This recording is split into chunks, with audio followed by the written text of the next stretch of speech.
Hey, in today's English lesson, I'm going to give you four tips that will help you communicate clearly in English and start speaking like a native English speaker. Are you ready? Well then, I'm Teacher Tiffany. Let's jump right in. All right, tip number 1. You need to simplify your idea. This is something that I encourage all of my students to do, and I want to encourage you as well. You see, simplifying your idea is one of the first keys to speaking English like a native English speaker. Look at point number 1. In order for your idea to stick, for the person listening to you to understand and follow along, you need to make your idea as simple as possible. Think about it. I'm teaching you English. I'm your English teacher. My goal is to help you master this English language and finally speak English like a native. But English is very complicated. So my job is to simplify the ideas, simplify the lessons. And in order for you to speak like me, you must also do the same. The next thing is, you must break your idea down until you get to the core of your idea. Think about an apple. I love apples, and I have eaten an apple every day for so many years because I love apples. Now, some days I miss eating the apple, but usually I eat apples. Now, at the center of an apple is a core, the center, the main portion of the apple. So when we say the core of your idea, you want to make sure you're giving the most important information. Figure out what you're trying today to say, I'm going to leave that in, and actually deliver that information, that message to the individual. Simplify your idea. And then come up with one simple and impactful statement or sentence. Remember, when you're trying to speak in English like a native, it's important for you to organize your thoughts. And as you organize your thoughts, you'll figure out the core of your idea, and you'll figure out the most important thing you need to tell the person listening to you. And you should be able to break that down into a simple sentence or statement. For example, in this lesson, I'm giving you 4 tips that will help you communicate in English like a native English speaker. 1 sentence, 1 statement. First, simplify your idea. Makes sense, right? Okay, let's move on to tip number 2. Tip number 2 is you need to prove your idea.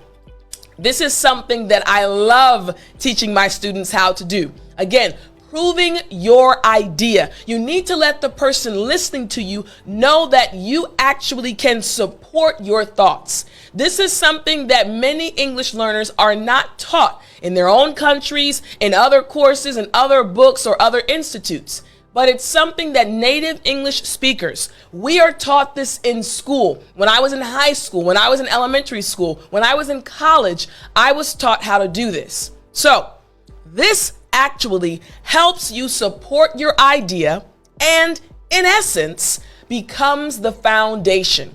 When you are able to support your idea, it literally shows that you are a fluent English speaker. You're able to really organize your thoughts and ideas and communicate well in English. This also helps you to give clarity. It gives clarity to your idea. It makes it clear and easy to understand. I want you to think about this.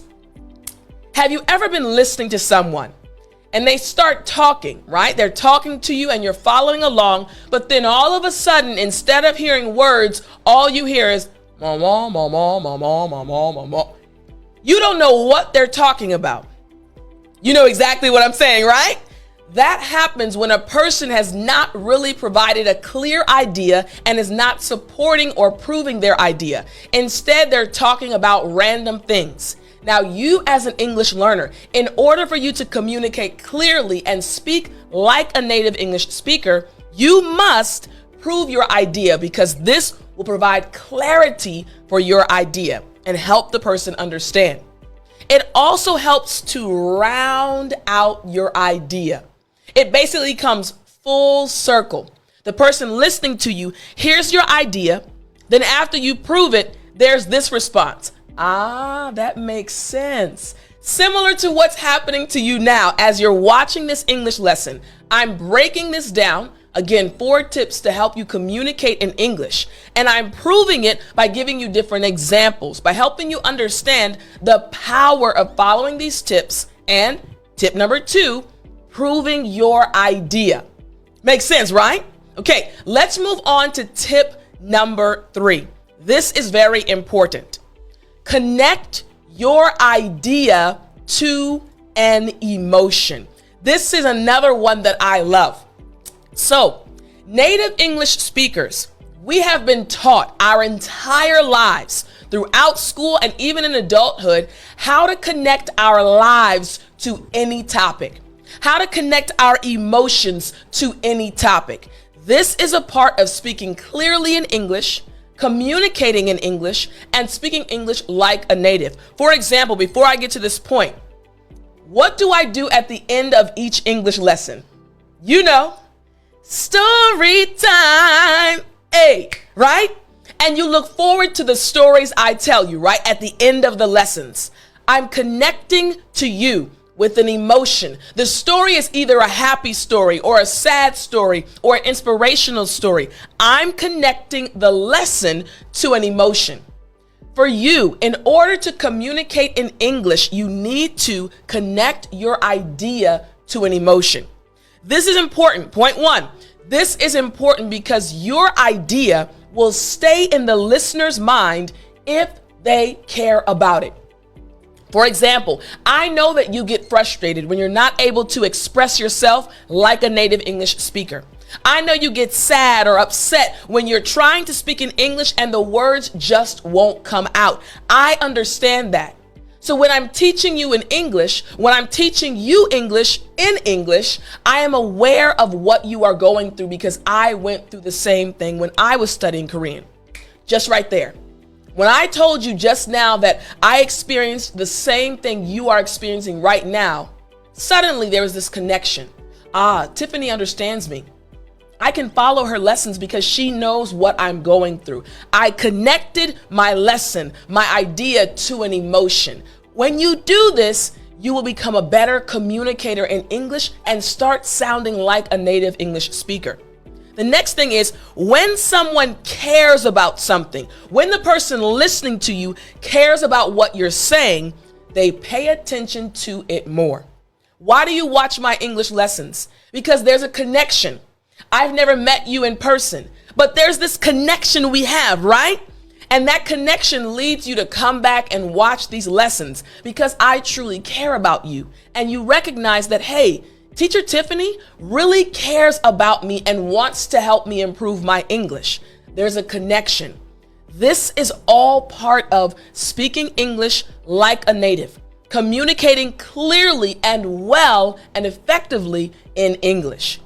The other thing is, by connecting your idea to the listener's emotions, you inadvertently answer the why question in their mind. It should say the, not they. The why question in their mind. Think about this. When you're speaking to someone, you're explaining something to them, right? You're helping them understand your idea and your emotions, right?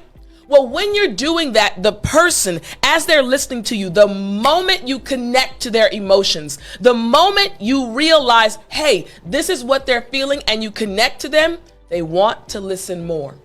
And you're answering the question in their head, why should I listen to this individual? Why should I spend my time with this individual listening to them? When you answer that by connecting to their emotions, everything goes much better. So again, tip number 3, connect your idea to an emotion. Now, tip number 4 is just as important. Tip number 4, share your examples for your idea. Again, share your examples for your idea. Earlier, we talked about proving your idea. Now you're going to give examples. You're basically painting this picture in the mind of the person listening to you. They get to see your idea in their mind, in their imagination, right? So this is important because your story or experience makes your idea more real. When I talk to you about my experience in Korea, studying Korean and learning Korean, all of a sudden my lessons become more real. Tiffany is not just making this up. She's experienced it before. She's helping me and she's explaining or talking about her personal experience. For you, tip number 4, when you share examples for your idea, you're sharing your personal experience, which also helps the person connect to you. Another thing, when someone hears your story, they may also think about your idea more. You're giving them more things to connect to. You give them a story in their mind. You give them your ideas. You prove your ideas. And now you're giving examples. And all of these things are working in their brain as you're talking, and they're paying attention to you more. You're communicating better in English. Share your experiences. Share your examples that connect to your idea. Point number 3, by connecting your story to your idea, your personal experience, like story time, you actually help the listener understand it even more than before. When you tell stories that are connected to the topic, when you tell stories that help your idea be a bit more clear, the person listening to you will literally understand even more. Here's the thing. You want to speak English like a native English speaker. You want to communicate clearly in English. It's not just about the words you learn or the expressions you learn. It's really about how you communicate, how you express your ideas, and how you think in English. Now, I just gave you 4 tips today, but if you want to continue studying with me and you really want to learn how to communicate like a native English speaker, all you have to do is go to EnglishFluencyPlan.com. Again, www.EnglishFluencyPlan.com. The link is in the description, and I would love to be your English teacher forever, helping you speak English like a native English speaker. I hope you enjoyed the lesson.